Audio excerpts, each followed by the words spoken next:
On the 4th of April, 1990, near the Greek island of Antikythera, a diver in a search of sea depths stumbled upon the remains of an ancient sunken ship. As it turned out, it was literally packed with ancient statues, coins, and other treasures. Among other finds was a completely unremarkable piece of stone, which was initially taken for a piece of their statue and lifted it along with the rest, apparently in the hope of figuring it out later. So it lay in the storerooms of the Athens Museum for several years until they decided to X-ray it. And at that moment, it became clear that the unremarkable stone was a whole mechanism, full of gears of unknown purpose. For the best, they called it the Antikythera mechanism. Since then, scholars have been puzzling over its mystery.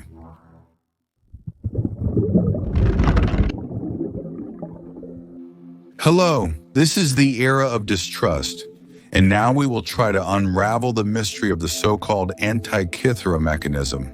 But first, as usual, we learn the history of its discovery, existing versions and assumptions. We'll look at attempts to restore it, and then compare them with some historical document. But bear with me a little. We'll go through everything in order. Discovery in the year 1900 Aegean Sea. Somewhere here, between the Greek island of Crete and the island of Antikythera, in a strait only 19 kilometers wide, divers discovered their find, a Roman cargo galley laden with treasures. Indeed, they couldn't lift everything at once. Therefore, a year later, in 1901, an expedition was organized to lift the sunken artifacts. Practically all sources confirm that a huge number of ancient statues were found on it. Apparently, the ship was transporting them somewhere. Possibly one of the patricians was moving from one place to another and took all the most valuable things with him. By the way, when we say ancient Rome's galley, something like this comes to mind. And quite rightly so. However, the ship that was found off the coast of Antikythera was huge by ancient standards. Initially, its length was determined to be 30 meters, which is already quite a lot. However, these measurements are given, so to speak, by eye since the ship suffered greatly. Its hull and bow did not survive, and therefore there are no exact data on its length. However, very thick planks lined with lead, a multitude of skull fragments, speaking of at least a two-deck comfortable arrangement with a roof. Such a construction brings the ancient ship closer to the famous gigantic ships of Lake Nemi, especially since they are dated approximately the same period of the same empire, and their hulls are also lined with lead. On the ships of Lake Nemi, entire palace complexes were built with hot baths, water supply, statues, and the like. That's where the turtle shell traces come from. The ships of Lake Nemi were almost gigantic, about 70 meters long and 25 meters wide. But many historians conclude that, despite their massive size, they were built according to a standard design. And that means there must be other similar ships. It seems that the Antikythera ship is one of them. Of course, its length probably didn't reach 70 meters, but it was definitely more than 30, as initially thought when it was found. Some researchers tend to think that it was about 50 meters long. That's for a second half of a football field. And even by modern standards, this is a very large ship. It was about 14 meters wide and had a substantial draft. The boldest hypotheses suggest a draft of 6 meters, but it was probably no more than 2 or 3, but even that is not small. This in turn means at least the presence of 3 to 4 half floors. But to understand for comparison, the flagship of the British fleet Victoria, which was commanded by Admiral Nelson, had similar length and parameters. Not only that, as it turned out a little later, this ancient dry cargo ship was not alone. They found the remains of another ship about 50 meters away from it. All this suggests that the cargo transported by the ship was very valuable. It was accompanied by a guard ship or ships, and most likely it was also heavily protected. However, just like the ships of Lake Nemi, it sank for an unknown reason right near the shore. The upper structure did not survive, whether it was destroyed or burned during the attack, but no one doubts that it was there.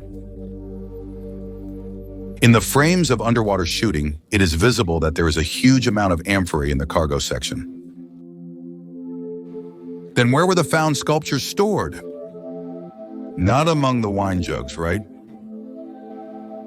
And there were quite a few sculptures pulled out, specifically several full-size bronze statues, 36 marble sculptures, among which were Heracles, Ulysses, Diomedes, Hermes, Apollo, and 3 marble horse statues. Moreover, the 4th one was accidentally dropped and lost at the bottom of the sea. Seriously, the water carriers couldn't return it.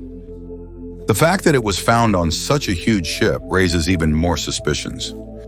In addition to coins and statues, there was some sort of modest stone with traces of hexagons. They couldn't return the marble horse, but they found a stone covered with shells, 20 by 40 centimeters in size, cleaned it, got it out, and then got out another 40 very small pieces from it. Let's see what else they found on the ship.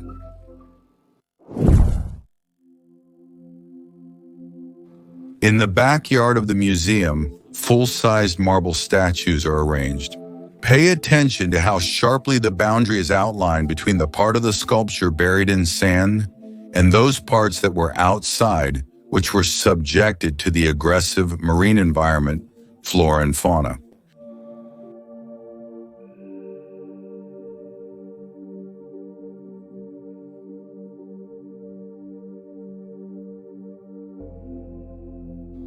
Here are parts of bronze statues.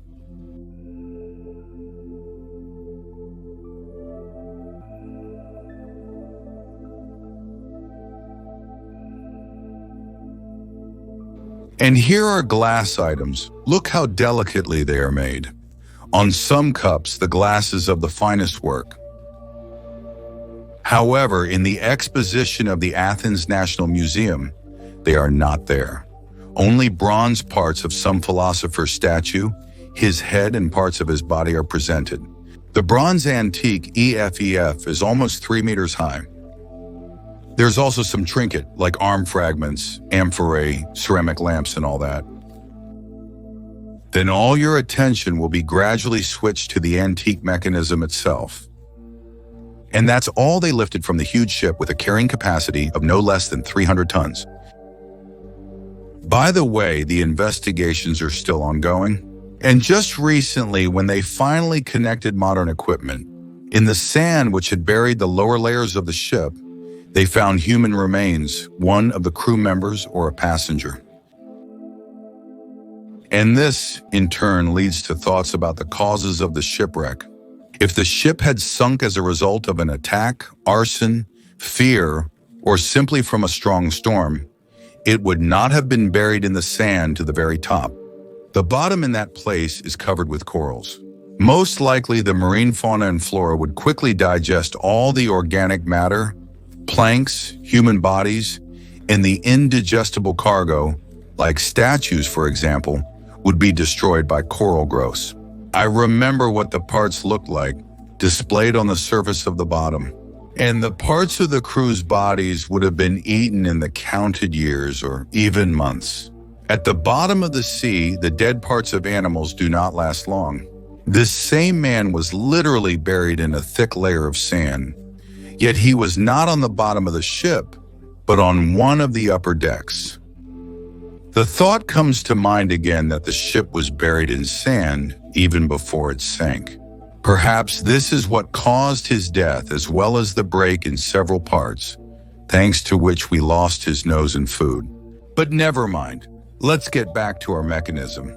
At first, this device was taken for one of the ancient astrolabes, But already in the course of the first studies, it became obvious that this is a much more complex device, the design of which is more like a clock. By the way, this throws into, at first glance, then, already in the year 1957, the Englishman Derek Price conducted X-ray studies of the remains, as a result of which he substantiated and proved that the mechanism is unique. That is, the only one of its kind in the ancient mechanical computing device. It turned out that the gear ratios correspond to the movement of the sun and the moon. Then came the thought that the device calculates the position of the planets. Since then, all research has been conducted in this direction. By the way, according to official history, such a differential mechanism was invented no earlier than the 16th century. That's why this artifact is still considered a unique creation of the ancient world. I want to note that for more than 70 years, no one has been able to accurately date the findings. But in 1976, our indefatigable Jacques-Yves Cousteau dived in there. Here he found several coins, and already based on them, they established an approximate date of 85 years before our era. The further, the scarier. The sculptures found on the ship were dated even earlier, 300 years before our era.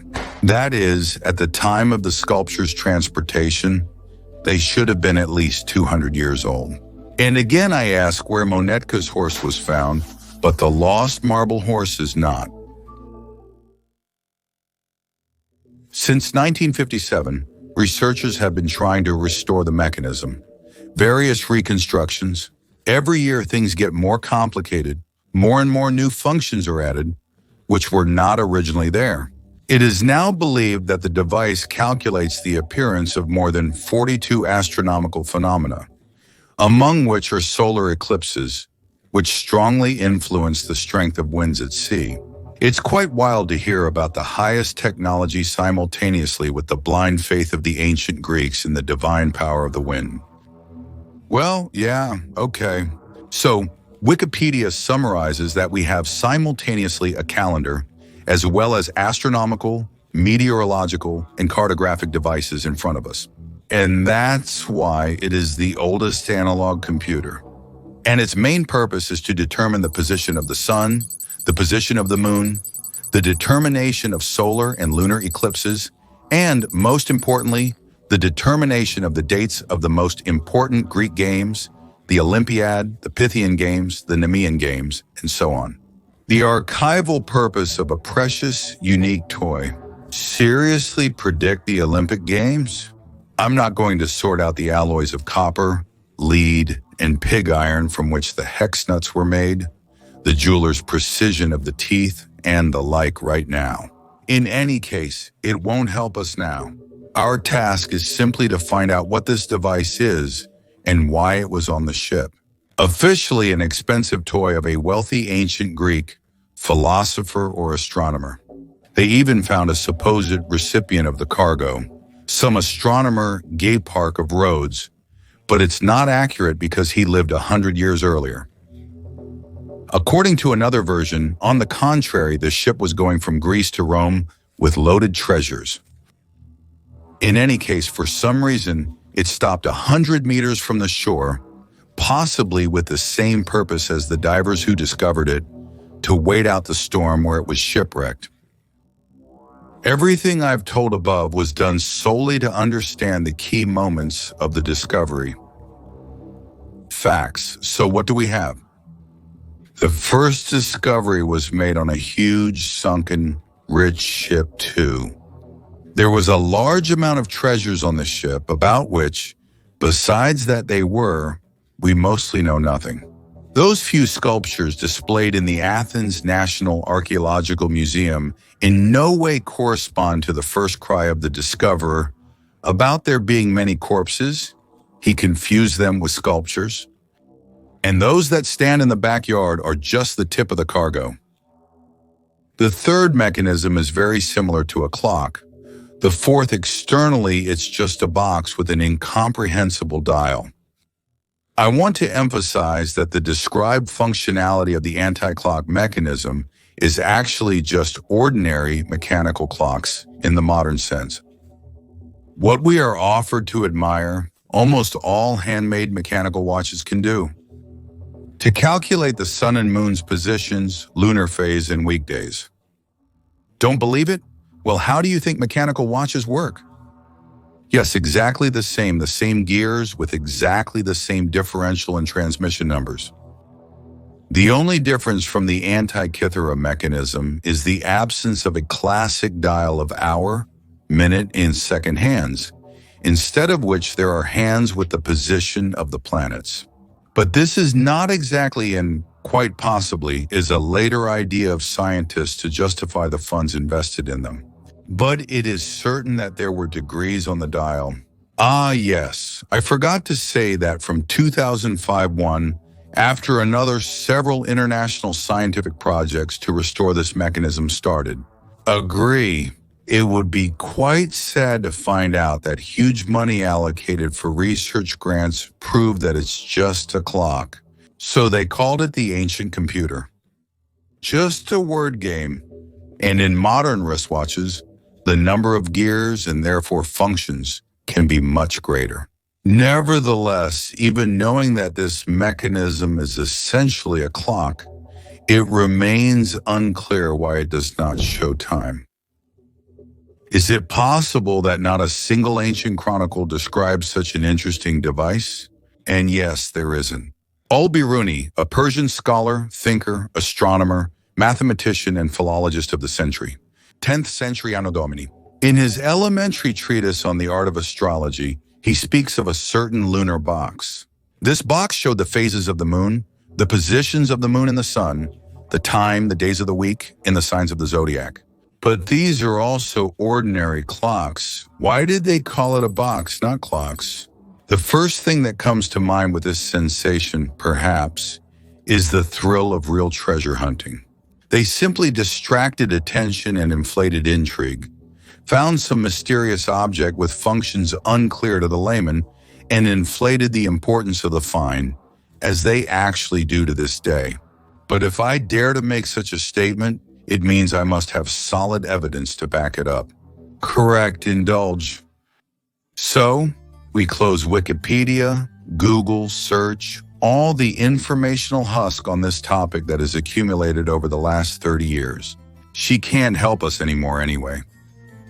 And we open the complete collection of works by our Mikhail Vasilyevich Lomonosov, published by the Academy of Sciences of the Union of Soviet Socialist Republics in 1954. We are interested in the fourth volume, specifically his works on physics, astronomy, and instrumentation. Part 2. On the Search for Longitude and Latitude in Foggy Weather. Chapter 1. On the Management of a Ship on the Surface of the Sea. I remind you that this work itself was written in the middle of the 18th century. Everything that is proposed in the first part can only be used by the sailor in clear weather. But as soon as the sky is covered with clouds and the stars are taken from sight, then neither the best marine clocks, nor astronomical instruments, nor machines freeing from the ship's roll can be used in any way. We'll pause here and clarify one point. What are these machines that free from the ship's roll? Nowadays, such devices probably exist, but in almost all variants. At the same time, there should be a massive gyroscope, which in turn needed to be constantly maintained in a spun-up state. And for this, at a minimum, energy is needed, that is, electricity. Well, let's say we're talking about a ship's roll compensator for a small device, well, a compass, for example. Then possibly it will be a system of some counterweights. Possibly that's what Lomonosov had in mind, referring to them as machines.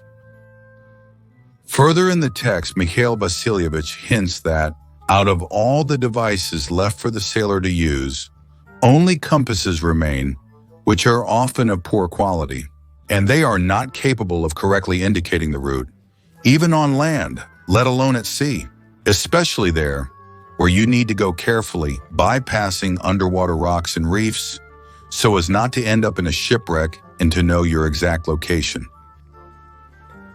And already in paragraph 37, he says that compasses need to be made larger so that the division of the winds is more natural, and the quadrant so that the helmsman can pay attention to the 360 degrees of the compass circle.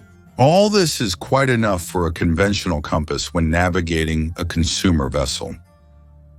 Meanwhile, in order for all the errors from the helmsman's negligence to be known to the sailor, he must have a self-righting compass, which can be made as follows, paragraph 38. In the same box, apparently, is the compass. Place a spring clock, which moves a roller, with paper wrapped around it, which is wound onto another roller.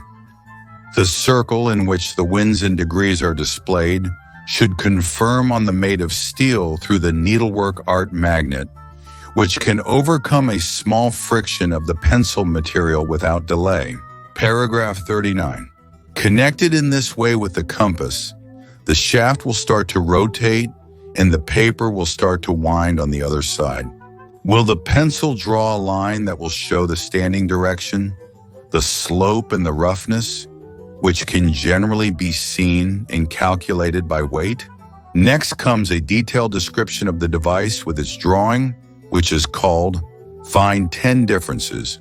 By the way, I completely forgot to say, among the details of the anti-torsion mechanism, 2 shafts of unknown purpose were also found. Now, they believe that somehow they used them to input data into the computing device. Lomonosov, however, says that every self-respecting captain is simply obliged to build such a device using a box, a clock mechanism, and magnets. He also points out the name of the device, the clinometer, a self-recording device of its kind in the ancient world. It's funny that now this name, clinometer, is attached to the instrument measuring the female pelvis. What irony and laughter.